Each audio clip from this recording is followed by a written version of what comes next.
The atmosphere around Scottish football has been increasingly tense in recent months, and once again the conversation has drifted away from the pitch and into territory that makes everyone uncomfortable. What should have been a routine loan move involving a young midfielder instead turned into a flashpoint that exposed how quickly emotions can spill over when club loyalties are involved. Lyle Cameron found himself at the center of that storm, not because of anything he had done on the field, but because of where he came from and the assumptions some supporters chose to attach to that background. Cameron's decision to move north on loan was rooted in a simple footballing reality. He wanted minutes, he wanted rhythm, and he wanted to stay in Scotland to prove himself at senior level. Slipping down the pecking order at Rangers left him facing a crossroads, and rather than sit on the sidelines or head abroad, he chose a path that would keep him competitive week after week. For any young player, that kind of decision is rarely easy, especially when it involves crossing emotional fault lines that run deep in Scottish football culture. Almost immediately, the reaction overshadowed the football. Sections of the Aberdeen support made their feelings known in a way that crossed far beyond criticism and into outright abuse. Banners, chants, and online comments created an environment that forced Cameron to publicly address what he was dealing with, something no player should have to do simply for trying to further his career. The midfielder admitted he expected a cold reception, understanding the history and the sensitivity around loan moves from Rangers, but the intensity of the backlash still highlighted how personal these situations can become. What stood out in Cameron's response was not anger, but resolve. Rather than escalating the situation, he drew a clear boundary and made it clear that his focus would remain on his performances. He spoke calmly about not engaging with social media, about knowing the reaction beforehand, and about accepting that scrutiny is part of the game. His message was simple and direct. He would work hard, contribute to the team, and let his football do the talking. In a climate often driven by outrage, that measured tone carried weight, and that attitude was reflected almost immediately on the pitch.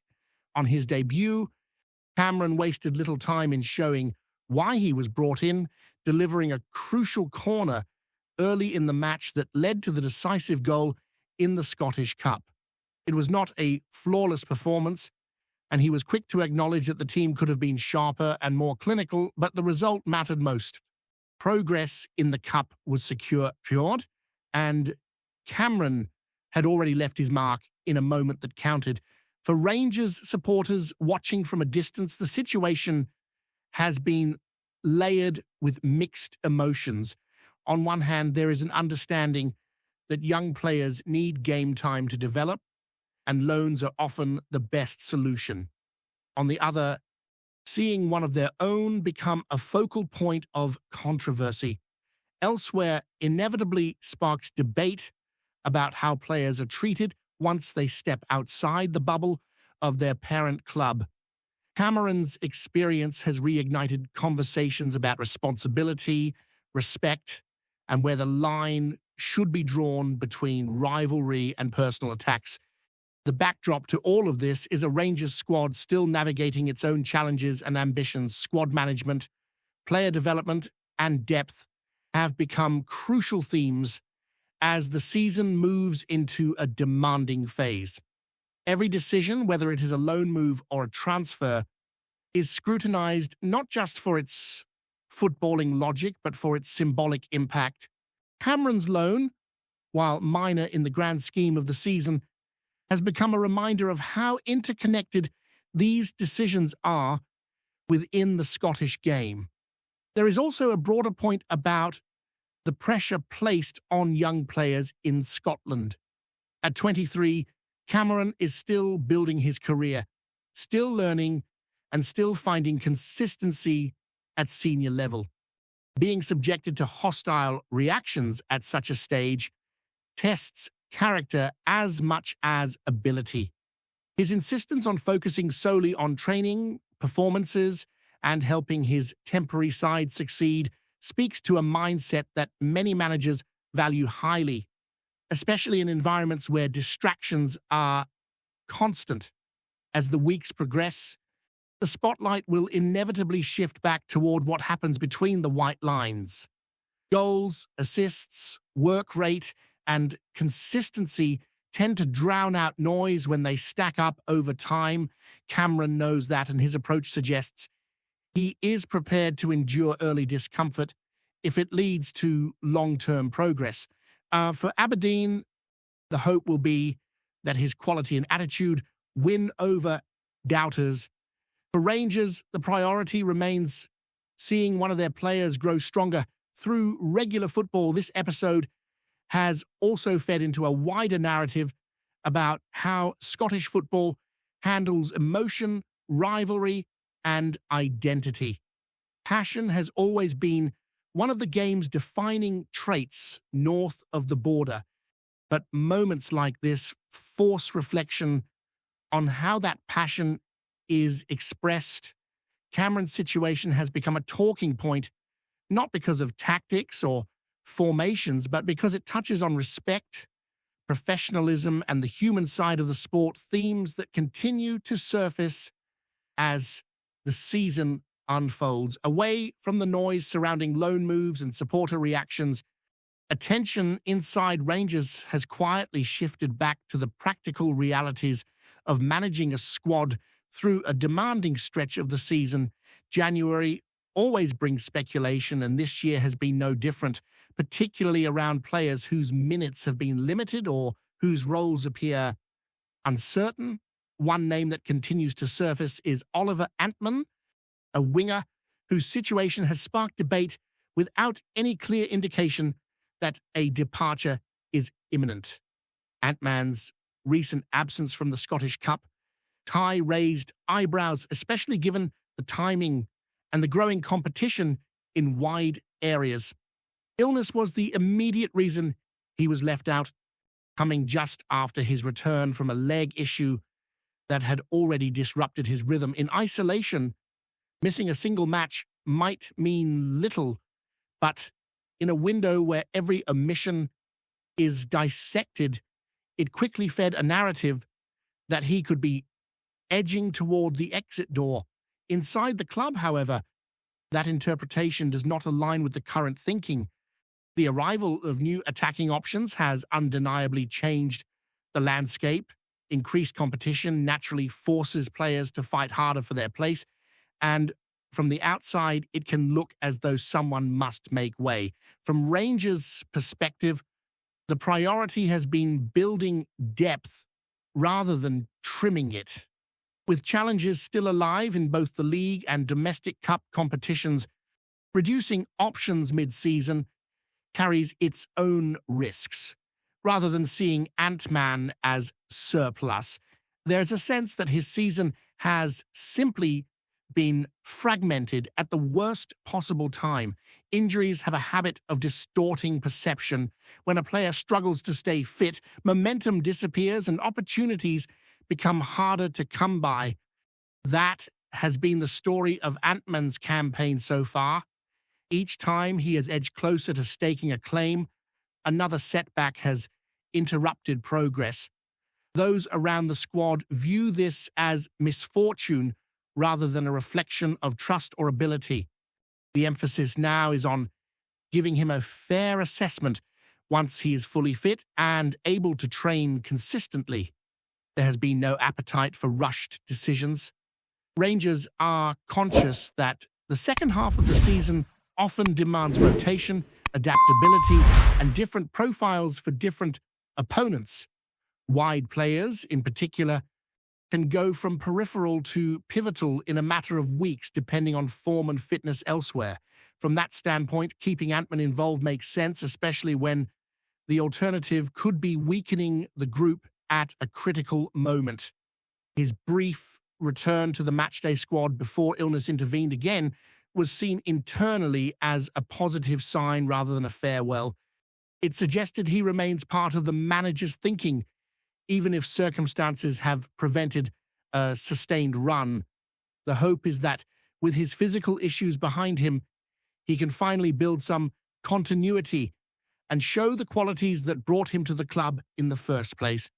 The belief has not disappeared, despite the external noise.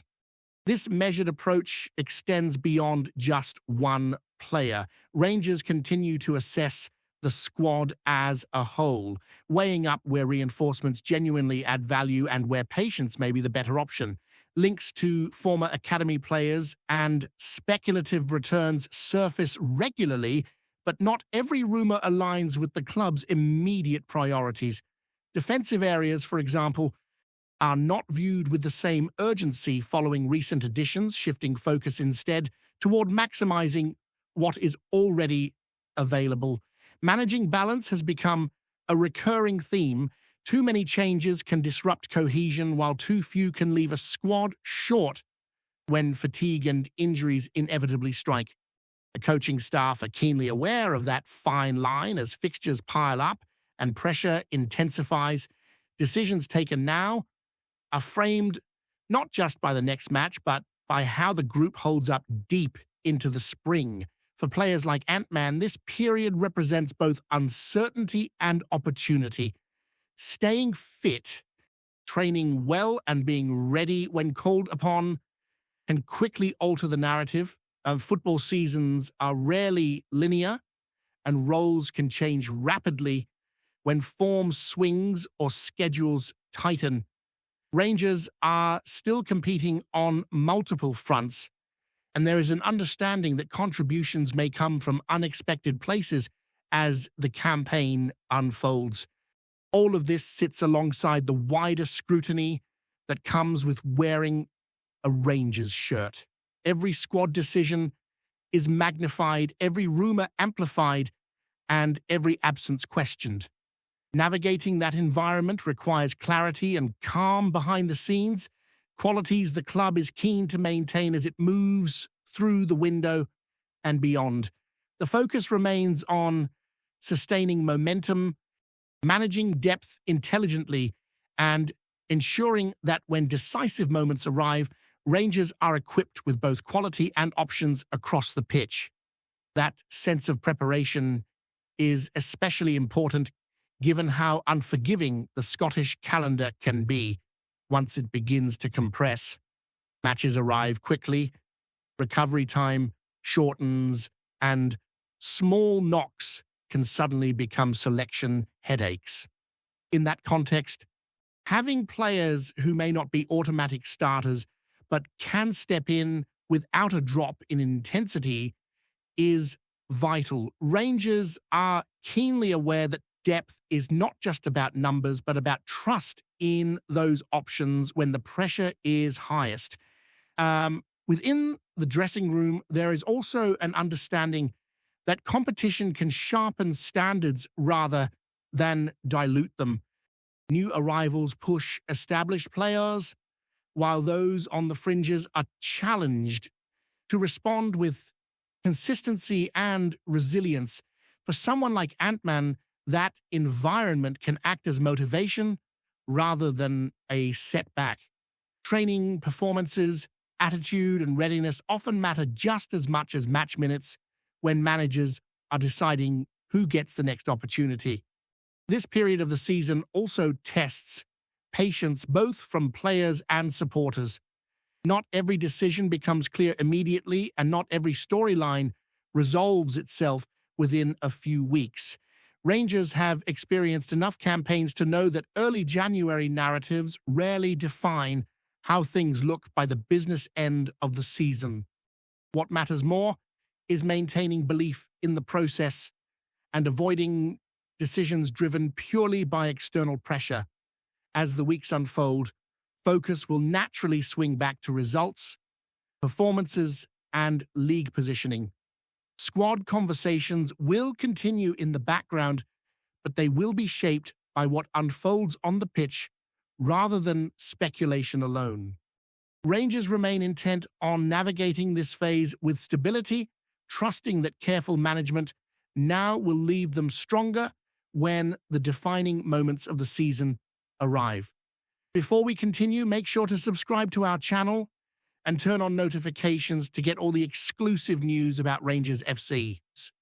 Don't overlook any details about your beloved team. It's crucial for Rangers FC fans. In what could be one of the most eye-catching moves of recent times, whispers around IBROX suggest that David de Gea, the Spanish goalkeeper famed for his lightning reflexes and nerve of steel, is set to don the blue of Rangers. Though nothing has been confirmed officially, sources close to the club hint that talks have been positive and that a deal could be on the horizon, sending fans into a frenzy of speculation and anticipation. De Gea, who has spent the better part of his career guarding the net in the English top flight, is no stranger to pressure. Known for pulling off seemingly impossible saves and commanding his area with authority, his arrival would signal a seismic shift in Rangers' ambitions. Supporters have long craved a presence in goal that combines experience, agility, and the kind of calm under fire that only a seasoned international can bring. Rumor has it that the IBROX hierarchy is keen to bolster their squad with not just talent, but also leadership, and De Gea fits the bill perfectly. Of course, a move of this magnitude is bound to stir debate. Pundits are already weighing the impact he could have on the current squad dynamic, questioning how his style would blend with Rangers' defensive setup. Would the Spaniard bring a newfound confidence to a backline sometimes prone to lapses? Or could the adjustment from English football to the Scottish Premiership's unique tempo pose a challenge? Early murmurs suggest that those inside the club are betting on the former. Meanwhile, social media is alight with speculation. Fans are sharing clips of De Gea's most stunning stops, imagining the kind of drama that could unfold at IBROX if these rumors prove true. Conversations are rife over what a marquee signing like this could mean for domestic rivals, with Celtic supporters already bracing for a potential shake-up in the title race. The notion of one of Europe's most recognized shot-stoppers plying his trade in Glasgow is enough to fuel endless debate in pubs and forums alike. As it stands, no official announcement has been made, and the story remains tantalizingly incomplete.